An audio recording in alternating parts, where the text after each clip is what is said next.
Hoy vamos a hablar de otra frase que les mencioné en la oportunidad pasada, aquella que dice que los últimos serán los primeros y los primeros serán los últimos. ¿De qué se trata esto? Bien, porque esto es muy disruptivo para nuestra mente, o voy a decirlo más propiamente, para nuestra antigua manera de pensar, porque ahora tenemos la mente de Cristo. Amén. Pero esto es muy disruptivo con respecto a lo que el mundo nos ha enseñado con respecto al orden de las cosas. Bien, esta frase se encuentra, o la vamos a tomar principalmente de una parábola que está en Mateo capítulo 20. Bien, en el final de esta parábola, Jesús menciona esta frase, pero también la menciona en un discurso o una conversación que tiene con sus discípulos, especialmente con Pedro, en el capítulo 19. Pero antes de introducirnos en la parábola, vamos a ver qué ocurrió antes, porque miren que este tema de las parábolas no es Jesús caminando y de repente se me ocurrió decir una parábola aquí y la voy a soltar al aire. No, siempre había una razón. Bien, las parábolas lo que hacían era responder algo que recién había acontecido y Jesús la respondía con una parábola, pero no era algo suelto de mire, vamos caminando y de repente les voy a decir esta parábola a mis discípulos. No, Él está respondiendo algo. Bien, lo que implica también una parábola no es que Jesús la dice para que la interpretemos cada uno a nuestra propia forma. No, tampoco es eso. La parábola no es, mire, aquí yo digo esto y que cada quien la interprete y tome lo que quiera. No, la parábola lo que nos manifiesta es una verdad, una esencia, una información eterna que es importante, no cualquier cosa. Bien, no es el resultado de nuestra propia reflexión, sino que Jesús nos quiere decir algo a través de una historia sencilla cotidiana. Bien, pero no es cualquier cosa que nos quiere decir, es una cosa que nos quiere decir a través de una enseñanza. Bien, así que para poder entender lo que ocurrió en esta parábola, que por cierto, esta parábola es la que encontramos en el inicio del capítulo 20 de Mateo, ya la vamos a leer, es aquella parábola que unas versiones la titulan como los obreros del viñedo, ¿ok? Unos obreros de un viñedo. O también hay otras versiones que la titulan como los obreros de la viña, de eso vamos a hablar, bien. Pero vamos antes. En Mateo capítulo 19, ¿sí? Ustedes, tal vez alguno se recordará un encuentro que tuvo Jesús con lo que llamamos un joven rico, ¿sí? Eso ocurrió antes, ¿sí? Eso ocurrió antes. Y es muy importante que veamos qué ocurrió en esta conversación para poder tener más contexto de la parábola. Bien, lo que dice Mateo capítulo 19, verso del 16 en adelante hasta el 30, dice que vino uno y le dijo, maestro bueno, ¿qué bien haré para tener la vida eterna? Oye, resalta esta palabra, ¿qué bien haré? Resalta esa palabra, haré. No le está preguntando qué puedes hacer tú por mí. Él le dijo, Jesús, ¿por qué me llamas bueno? Ninguno hay bueno, sino uno, Dios. Mas si quieres entrar en la vida, guarda los mandamientos. Mira que una de las cosas interesantes acá, cuando Jesús le dice, ¿por qué me llamas bueno? Una de las cosas que estaba manifestando Jesús es, Él no sabe que yo soy el Hijo de Dios. Él no sabe que yo soy Dios. Él le está diciendo, mira, maestro bueno. Sí, pero maestros en ese tiempo habían muchos rabí, habían muchos maestros que tenían discípulos. Y lo que le está diciendo este joven rico, mira, tú tienes el secreto de la vida eterna, puedes compartírmelo, ¿qué puedo hacer? Por eso Jesús le dice, ¿por qué me llamas bueno? Si bueno es Dios. Bien, no lo estaba reconociendo como Dios, sino que lo estaba reconociendo como maestro. Y él dice, este tiene una información que yo necesito.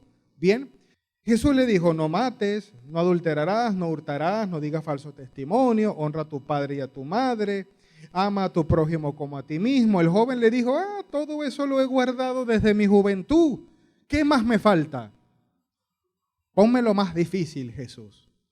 Maestro, ¿qué más me hace? Mira que aquí el joven reincide en su conducta de qué puedo hacer yo. Vuelve a reincidir y dice, ¿pero qué me falta? No es qué puedes hacer tú por mí, maestro. Bueno, es cuéntame qué me falta, ¿sí? ¿Qué más puedo hacer? Jesús le dijo, si quieres ser perfecto entonces, le dijo las siguientes palabras, entonces anda y vende lo que tienes y dalo a los pobres. Tendrás tesoro en el cielo y ven y sígueme. Oyendo el joven esta palabra se fue triste porque tenía muchas posesiones. Entonces Jesús dijo a sus discípulos, de cierto os digo que difícilmente entrará un rico en el reino de los cielos. Otra vez os digo que es más fácil pasar un camello por el ojo de una aguja que entre un rico en el reino de Dios. Verso 25. Sus discípulos, oyendo esto, se asombraron en gran manera diciendo, ¿quién pues podrá ser salvo? Y mirándolos Jesús les dijo, para los hombres esto es imposible, mas para Dios todo es posible. Miren esto qué interesante. Vamos a hacer una pequeña pausa aquí en este diálogo porque todavía no hemos entrado a la parábola que Jesús también va a dar como respuesta a esto. Mira esto qué interesante. No es que el rico no pueda entrar, es que no puede hacerlo por sus propios medios. Ese es el problema, ¿bien? Porque los discípulos se escandalizan y dicen, oye, ya va, pero es que este lo ha cumplido todo y le falta una sola cosa y esa única sola cosa no pudo. Está bien, porque ¿sabes qué dice la ley? Que si faltas a uno, faltas a toda la ley. Si faltas a uno de los 613, faltas toda la ley. Bien, y ellos dicen, este lo cumplió todo, menos uno, y no entra. ¿Qué queda para nosotros? ¿Quién entonces podrá ser salvo? Y allí Jesús le da la respuesta, precisamente nadie podrá hacerlo por sus propios medios. Solo yo puedo hacer lo posible. Lo que le está diciendo es la salvación solamente puede venir de mí y por gracia. Porque por cumplir la ley no podrán hacerlo. Bien, por sus propios esfuerzos no podrán hacerlo. Por eso entonces los discípulos se escandalizan y dicen, ¿quién podrá hacerlo? Yo hubiese sido Jesús y le digo, sí, justamente nadie puede. Yo lo hubiese dicho, justamente nadie puede. Es imposible para ustedes, pero perfectamente posible para mí, es lo que le dice el Señor. Así que en este caso, aquí no importa si es rico o es pobre.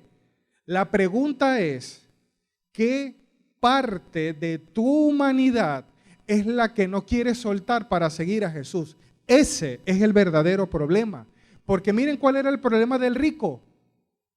No era lo que tenía, era el amor por lo que tenía. Y es muy diferente.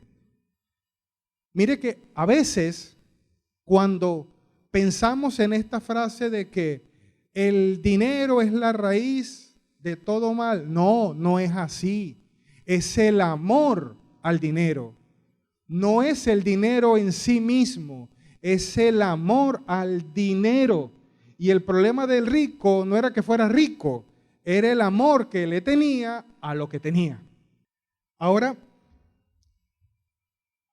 Pedro entonces le dijo, Pedro siempre, ¿verdad? He aquí, Pedro le dijo, he aquí nosotros lo hemos dejado todo y te hemos seguido, ¿qué pues tendremos? Échame el cuento, Señor. Y Jesús le dijo, de cierto os digo que en la regeneración, cuando el Hijo del Hombre se sienta en el trono de su gloria, vosotros que me habéis seguido, también os sentaréis sobre 12 tronos para juzgar a las 12 tribus de Israel. Y cualquiera que haya dejado casas, hermanos, hermanas, padre, madre, mujer, hijos, tierra, por mi nombre, recibirá 100 veces más y heredará la vida eterna. La respuesta es diferente. La pregunta es ¿por qué? Bien, porque la pregunta que le dice, ¿qué pues obtendremos? Por cierto, en los otros evangelios no aparece que él hace esta pregunta, pero aquí en Mateo sí, por eso tomé esta versión. Porque es una pregunta un poco irrespetuosa, raya en lo irrespetuoso y en lo imprudente, ¿no? Es que mira, ¿qué obtendremos nosotros? Bien, es como un poco irrespetuosa, imprudente la pregunta. Pero Jesús la responde diciéndole, vas a recibir trono, gloria, vas a recibir multiplicación de las cosas. Y le da una respuesta muy favorable. La pregunta es ¿dónde radicó la diferencia en la respuesta de Jesús? Y es que Pedro tenía fe en el Señor. Allí radica la diferencia. Así que Pedro le está haciendo una pregunta, pero detrás de esa pregunta hay una profunda fe hacia el Señor. Y él dice, he dejado todo. Y la pregunta aquí es, o la reflexión en este caso es, no lo has dejado todo para recibir algo del todo, ¿sí? Del Señor, sino que porque lo tienes todo en Él, es que has podido dejar las cosas, es al revés. Entonces, luego de esto, dice, pero muchos primeros serán postreros y postreros primeros, dice el verso 30. Ahora sí, viene Mateo capítulo 20 y ahora vamos a leer la parábola y con toda esta pequeña y corta y resumida introducción que les di, vamos a entender más la parábola, ¿ok? Mateo capítulo 20, los obreros de la viña. Porque el reino de los cielos es semejante a un hombre, padre de familia, que salió por la mañana a contratar obreros para su viña y habiendo convenido con los obreros en un denario al día, los envió a su viña. Saliendo cerca de la hora tercera del día, 9 a.m., vio a otros que estaban en la plaza desocupados y les dijo, id también vosotros a mi viña y os daré lo que sea justo. Óyeme esto, ya no es un denario, ahora es te daré lo que es justo. Cambió un poco la cosa, no pierdas de vista esos detalles. Y ellos fueron. Salió otra vez cerca de las horas sexta y novena, que es aproximadamente el mediodía, e hizo lo mismo. Y saliendo cerca de la hora undécima, aproximadamente 5 de la tarde, halló a otros que estaban desocupados y les dijo, ¿por qué estáis aquí todo el día desocupados? Le dijeron, porque nadie nos ha contratado. Él les dijo, id también vosotros a la viña y recibiréis lo que sea justo. Otra vez. Ahora, voy a detener un momento la parábola porque sigue, pero quiero tomar un detalle acá para no pasarlo por alto, porque de esta parábola se ha hablado tantos años, tanto tiempo, bien, muchas enseñanzas, predicaciones con respecto a esto. Pero hay algo que he notado que se pasa mucho por alto al principio de esta parábola, y es un padre que llama. ¿Ya te diste cuenta? Es un padre de familia que llama. No es alguien que le tocó su puerta y él le dijo, sí, puedes entrar. No, es una manifestación de un padre que llama y manifiesta gracia hacia aquellos que están solos sentados en una plaza, que no han sido tomados en cuenta. ¿Tiene algo que ver con tu vida, con el llamado y con la gracia del Señor que has recibido? Totalmente, totalmente. Es un padre que llama. Mire esto qué interesante. En un momento, el apóstol Pablo, en la carta a los romanos, hace una referencia con respecto a Jacob y a Esaú. Bien, y dice que en el capítulo 9, verso del 11 al 16, mira lo que dice, hablando de Jacob y de Esaú. Pues no habían aún nacido, no habían hecho aún ni bien ni mal, claro, no habían nacido, para que el propósito de Dios, conforme a la elección, permaneciese. No por las obras, no por las obras, sino por el que llama. Mira lo que sigue diciendo de Jacob y de Esaú. Se les dijo, el mayor servirá al menor, como está escrito, a Jacob amé, mas a Esaú aborrecí. Esta palabra aborrecí no es una palabra de odio, sino que es una palabra de que tiene que haber un elegido. No pueden ser dos. Hay uno que debe estar al frente. Si dos están al frente, uno sobra. ¿Ok? No pueden haber dos al volante, pues. ¿Qué pues diremos? ¿Que hay injusticia en Dios? En ninguna manera. Pues Moisés dice, escucha, pues a Moisés dice, tendré misericordia del que yo tenga misericordia y me compadeceré del que yo me compadezca. Y no pierdas de vista esta frase. Atención aquí. Así que no depende del que quiere ni del que corre, sino de Dios, que es el que tiene misericordia. No es que tú quieras, amado, y no es que puedas, ni es que corras. Es que es Dios el que tiene misericordia, y su misericordia y su gracia son las que te han alcanzado. Lo que acaba de decir aquí es, Jacob y Esaú no habían nacido y mi llamado ya estaba sobre ellos. No es que cuando crecieron, que si quiero, que no quiero. No, es que yo establecí un plan antes de la fundación del mundo para salvarte. No es el que quiera o el que pueda o el que corra, es mi llamado. Y ese es el llamado que vemos acá en un padre que dice de familia, que nos ha llamado a ser parte de su familia. Amén. Vamos a leerlo. Cuando llega la noche, el señor de la viña dijo a su mayordomo, llama a los obreros y págales el jornal, comenzando desde los postreros hasta los primeros. Ya comenzó lo disruptivo, llamen a los últimos. Comenzando desde los postreros hasta los primeros. Y al venir los que habían ido cerca de la hora 11, recibieron cada uno un denario. Al venir también los primeros, pensaron que habían de recibir más, pero también ellos recibieron cada uno un denario. Cuando vieron que llamaron a los otros y habían recibido un denario, los que habían sido llamados más temprano hicieron así. ¿Y a nosotros qué nos darán? Si nosotros estamos trabajando desde temprano, vamos a ver qué recompensa tiene mi esfuerzo, porque si ellos le dieron uno, a mí ¿cuánto me darán? Y las expectativas se les fueron por las nubes, ¿bien? Pero cuando recibieron todos un denario, el verso 11 dice, y al recibirlo, murmuraban contra el padre de familia diciendo, estos postreros han trabajado una sola hora y los has hecho iguales a nosotros, que hemos soportado la carga y el calor del día. ¿Bien? Y comenzó la murmuración. Ahora, ¿dónde está el problema aquí? ¿Dónde está el problema aquí? En días como hoy te hacen un sindicato y te botan y te meten preso, ¿ok? En nuestros tiempos.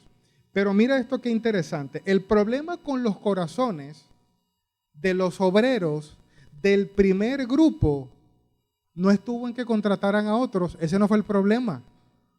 No fue el problema que contrataran a otros. Que contraten a otros está muy bien. Que los contrates a las 5, a 5 para las 6, cuando ya vamos a cerrar, no es problema.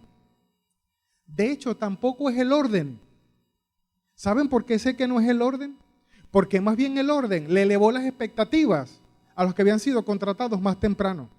Les elevó las expectativas. No fue el orden, porque si hubiese ocurrido de esta manera, no, a los de las 5 le pagaron un denario y a mí me pagan más, no hubo problema en el orden. El orden lo que le hizo fue elevarle las expectativas, porque dijeron, ¿qué voy a recibir yo entonces ahora por mi esfuerzo? El verdadero problema radicó que ellos estaban esperando una recompensa en consecuencia o al mismo nivel que su esfuerzo. Ese fue el problema, que ellos estaban haciendo un intercambio de esfuerzo por dinero. Ese fue el problema, no el orden. Si a ellos les quieres pagar uno, pero con tal de que yo llegue más temprano y me pagues 10, no tengo problema, págales a ellos primero, no pasa nada. El problema es el pago según el esfuerzo, y ese muchas veces es nuestro problema. Que nosotros queremos recibir un pago de Dios con respecto a cuánto nos hemos esforzado, y ahí tenemos un problema, porque no es gracia. Es decir, estamos tratando de vivir en un pacto que ya pasó, ese contrato es viejo, ese contrato no aplica, ¿sí? En el nuevo pacto, en el pacto de gracia, no es cuánto esfuerzo, cuánto recibo, y era lo que ellos estaban esperando. Cuando se les elevan sus expectativas, viendo a los otros, dijeron, yo recibiré más por mi esfuerzo, y creció su expectativa en base al esfuerzo que habían hecho, y ahí tenían un problema. Amados, cuando yo tengo una expectativa de que Dios va a hacer mucho más por mí porque oro más, tengo un problema. Están muy callados. ¿Qué pasa?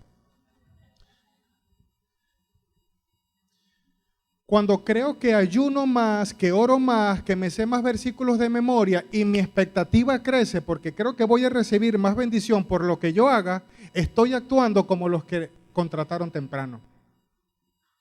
Y cuando veo que aquí llegó otro hermanito que ni ora, que ni ayuna, llegó, fue ayer a la congregación y el matrimonio se le restauró, yo tengo un problema con él, porque yo ayuno más, yo oro más y yo no tengo la respuesta que él obtuvo, ¿sí? Allí es donde tenemos el problema, que yo creo que porque mientras más hago voy a recibir más. No, amados. ¿Saben qué es lo interesante de todo esto? Que todos recibieron lo mismo. Es la gracia del Señor. Los de las 5 y los muy tempranos, todos recibieron lo mismo, la gracia del Señor. ¿Saben dónde empezó la gracia del Señor? Ay, voy con esto. ¿Sabes dónde radicó la gracia del Señor? No primeramente en lo que recibieron, sino que fueron llamados. Y ya eso es muchísimo. Lo que recibieron ocurrió después, pero lo primero fue que estábamos sentados en una plaza y Dios nos llamó y tenemos salvación. Y esa puerta está abierta para todos. Cuando el velo se rasgó para todo aquel. ¿Sí? Y cuando el velo se rasga, aquel lugar que estaba más allá del velo era el lugar santísimo. Solo el sacerdote podía acceder una vez al año a ese lugar. Solo él podía hacerlo. Bien. Tenía una posición de privilegio, pero el velo se rasga no para que nosotros entremos, sino que el Señor ha salido a llamarnos como una nación de reyes y sacerdotes. Ahora no es una vez al año en un tabernáculo, sino que ahora nosotros somos los reyes y somos los sacerdotes en Cristo Jesús. Bien, y ya con eso, amado, el denario que cayó en las manos de ellos, ese denario era una añadidura, pero ya lo más importante lo habían recibido, habían sido tomados en cuenta por alguien. Dice específicamente en el verso 11 de la parábola que estamos leyendo, que dice que al recibirlo empezaron a murmurar. ¿Sabes qué es muy gracioso de esto? Que tenían el denario en la mano y estaban murmurando y lo tenían en la mano. Tenían la bendición y la añadidura en la mano. Ya habían sido llamados, ya habían recibido el denario, habían recibido la añadidura y estaban murmurando. Porque los otros que llegaron a las 5 tenían en la mano lo mismo que ellos tenían. Mira que la historia termina de esta manera. Toma lo que es tuyo y vete. Pero quiero dar a este postrero como a ti. ¿No me es lícito hacer lo que quiero con lo mío? ¿O tú tienes envidia porque yo soy bueno con él? Así, los primeros serán postreros y los postreros serán los primeros. Mira que aquí no, lo que habla, lo que denota principalmente esta frase, ¿sí? Habla del pueblo judío y del pueblo gentil, ¿sí? Y esta diferencia entre el pueblo judío y el pueblo gentil es que el Señor dice, la palabra dice, a los suyos vino, pero los suyos no le recibieron. Vino a ese pueblo, a un pueblo elegido, ¿bien? Y mira algo que dice Romanos, es muy interesante. En Romanos el apóstol dice que hay un olivo y que de ese olivo fueron desgajados algunas ramas por su incredulidad, hablando de los judíos, ¿bien? Y que nosotros, como olivo silvestre, fuimos injertados allí por gracia y por fe en Cristo Jesús. Bien, y luego dice el apóstol, pero no se les olvide que ustedes eran los silvestres y fueron injertados por gracia y que ustedes no alimentan la raíz, sino que la raíz los alimenta a ustedes.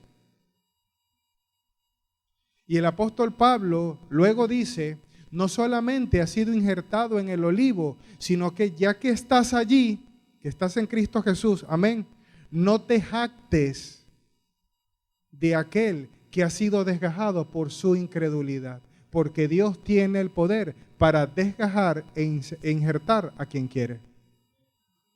No te jactes, ¿sí? No te jactes. Entonces, principalmente esto de últimos a primeros, primeros a últimos, tiene que ver con eso, con el pueblo judío y con el pueblo gentil, que somos todos nosotros, que verdaderamente lo que significa gentil es extranjero o fuera. Son todos los que están fuera del pueblo judío. Bien. Ahora, quiero comentarte esto para que finalicemos y podamos tomar un tiempo para orar. Algunos reciben privilegio y reciben llamado primero, pero no necesariamente en ese mismo orden disfrutan de las bondades de la gracia. ¿Sabías eso? Mira bien, unos fueron llamados primero y otros fueron llamados casi al final de la jornada laboral. ¿Quién disfrutó ahí de la gracia del Señor? ¿Quién se la gozó al máximo? Los que fueron contratados a las 5, pero ¿por qué los de las 9 y de los de las 12 no? ¿O por qué los de más temprano no? Si ellos igual fueron llamados y la gracia se les extendió y recibieron lo mismo que los otros. Pregúntate eso, ¿sí? El llamado y la revelación de Cristo y la expansión de su gracia fue para todos. Pero los que estaban pendientes de sus propios esfuerzos fueron los que no disfrutaron de la gracia. Amados, cuando el Señor manifiesta su gracia, unos se la gozan y para otros es de tropiezo. Es de tropiezo. Porque para los que fueron llamados de primero fue un tropiezo. Y habían sido llamados y tenían el denario en la mano y estaban murmurando. Y ya la gracia los había llamado y las añadiduras le habían alcanzado y estaban murmurando. ¿Ya lo ves? ¿Ya lo ves? La gracia se manifestó. ¿Y sabes por qué a algunos les molesta la gracia? ¿Sabes a quiénes les molestó la gracia en este caso? ¿Sabes a quién les molestó? A los que tenían expectativas en sus propios esfuerzos. A ellos les pica. A los que les gusta vivir la vida, cuánto esfuerzo, cuánto Dios me bendice. A los que reciben gracia sobre gracia, les molesta. Ese es aquel que ayuna, que ora, que no falta al culto, que tal, y ve a otro que avanza más rápido y dice, ¿pero por qué? ¿Por qué si él llegó de último? Si él acaba de llegar. Amados, es la misma gracia para todos, es el mismo espíritu para todos. ¿Bien? Oye, y usted quiere saber quién llegó tarde. ¿Usted quiere saber quién llegó tarde? El ladrón de la cruz. Llegó tardísimo. Llegó demasiado. O sea, llegó. Ahí ya, estaban crucificados. Y le dijo, Señor, cuando vengas en tu reino, acuérdate de este ladrón arrepentido. ¿Sí? Yo le dijo, sí, sí. Ciertamente hoy mismo estarás conmigo para... Ese sí llegó bien tarde. El que tiene toda una vida luchando con sus propias fuerzas, pensando que Dios lo va a bendecir por eso, y ve a ese ladrón, dice, sinvergüenza, ¿cómo va a recibir última hora? Amado, ya va.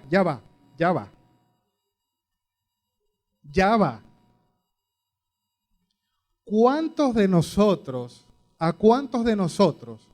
No, sí, va a recibir al Señor en su último aliento de vida, eso no es así tan fácil.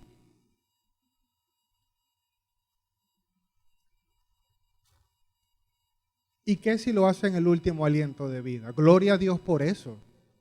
Gloria a Dios por eso, amados. Gloria a Dios. Claro.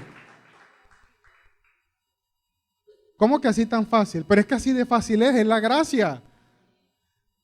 Porque si fuera por esfuerzo, cada año, cada día que tu vida que pasa, se te va haciendo más tarde para obtenerla. Pero no es por el esfuerzo, amados, es por gracia del Señor. Bien. Y ese que en su último aliento dijo, Señor Jesús, ¿sí? En tus manos encomiendo mi espíritu, así como dijo el Señor. Y en su último aliento de vida, su corazón cree en Cristo. Amado, recibió la misma salvación que usted. Y la misma gracia que te alcanzó a ti, lo alcanzó a él. Y disfrutará de los manjares eternos igual que usted. igual que usted, amado. Así es la gracia, así de escandalosa para los seres humanos y para los que viven de acuerdo a sus esfuerzos, así de escandalosa es la gracia. Mira, esto es muy risible, parece algo muy gracioso, pero es la Escritura. ¿Saben que Jesús les dijo, porque es que mire, a veces recibimos privilegios, recibimos el llamado, pero no todos nos gozamos del llamado y del denario en la mano. Hay unos que han sido llamados y tienen el denario en la mano y viven enluchados. ¿Sí? Yo sé que ese no eres tú, ¿ok? Yo sé. Pero por si acaso, si conoces a alguien para que, ¿sí? Pero hay unos que ya han sido llamados, la gracia los alcanzó, tienen el denario en la mano y viven murmurando, viven enluchados con el Padre. Y mire, amado, cuando usted critica al vecino o al hermano que prosperó, ¿usted sabe de quién está murmurando? Piénselo por un momento. ¿Usted cree que está murmurando del vecino? Está murmurando del Padre que Él lo llamó y está murmurando de la gracia que lo alcanzó. De eso está murmurando. ¿Bien? De eso está murmurando. Entonces, mire que Jesús, esto es bien interesante. Jesús le dijo a los fariseos, mira lo que le dijo Jesús a los fariseos, que la máxima expresión de esfuerzo son ellos por bendición, esfuerzo por bendición, bien, ellos son el máximo ejemplo, los fariseos, bien. Jesús les dijo, ¿saben ustedes de quién hablan, murmuran? Ustedes de quienes critican, los que desprecian. ¿Saben eso? Las prostitutas y los adúlteros, los publicanos, las rameras, van delante de ustedes en el reino de los cielos. Así le dijo Jesús en Mateo. Le dijo, los que tanto critican, los publicanos, las rameras, van delante de ustedes en el reino de los cielos. Van delante. Ustedes piensan que están en la punta, pero ellas van delante de ustedes. ¿Sabes qué significa? Aquí está el ejemplo, un buen ejemplo de últimos primeros, primeros últimos. Ellos tenían la palabra, se les había sido manifestado, eran los elegidos, tenían el privilegio, pero no necesariamente ese es el que entra primero, sino el que cree. Y a lo mejor los adúlteros, todos esos, los publicanos y las rameras iban detrás, pero creyeron primero en el Salvador, por eso pasan primero. ¿Ves la diferencia? Que no necesariamente el primero que recibe es el primero que entra en el reino. ¿Ya lo ves? ¿Y qué tenemos que hacer, amados? Demos gracias al Señor, porque nosotros somos los de las 5 de la tarde. ¿Sí? Nadie nos tomaba en cuenta. Estábamos en una plaza por allá, ¿sí? Y tu Padre, su gracia te alcanzó y te llamó. ¿Sí? Y ahora, más que trabajar en la viña, estás conectado a la fuente de vida, a la vid verdadera, en donde todo es posible. Allí estás conectado. ¿Bien? Y lo que dice la Escritura es, y cuando estés de primero no te jactes. ¿Bien? No te jactes. Sigamos transitando la vida con humildad y con mansedumbre. Amén. Recordando de que todo lo que somos, todo lo que hemos recibido, cada latir, cada respirar de nuestros pulmones es por la gracia del Señor. No vivimos por merecimiento. Saquemos eso de nuestro idioma. Te compraste un carro y que bueno, tú te lo mereces, tú te mereces estas vacaciones. No, te merecías era la muerte. Lo único que nos merecíamos era la muerte. Eso era lo que verdaderamente nos correspondía. Y Cristo nos salvó. Así que no vivimos porque me lo merezco, no vivimos por mérito, vivimos por gracia. Y si algo el Señor nos permite obtener en nuestras manos, tocarlo con nuestras manos, es por su gracia. Amén. Qué privilegio, ¿cierto? ¿Quieres dar gracias al Señor por eso? Señor, gracias. Gracias junto a mi familia. Gracias porque tu gracia nos ha alcanzado, Señor.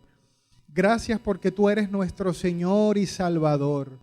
Aquel que es infinito que está lleno de amor eterno por nosotros, que eres el amor, la máxima expresión, Señor, y la única expresión de amor que nos alcanzó, que nos redimió, Señor, que nos levantó.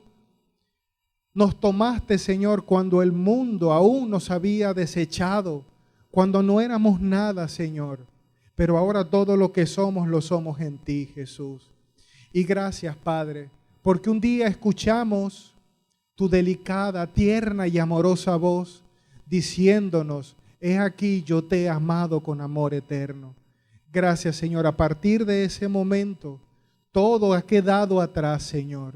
Y hemos recibido una vida nueva, completamente nueva, Señor, en donde tú eres el centro de todo, en donde lo imposible para nosotros se convirtió en perfectamente posible en ti, Señor.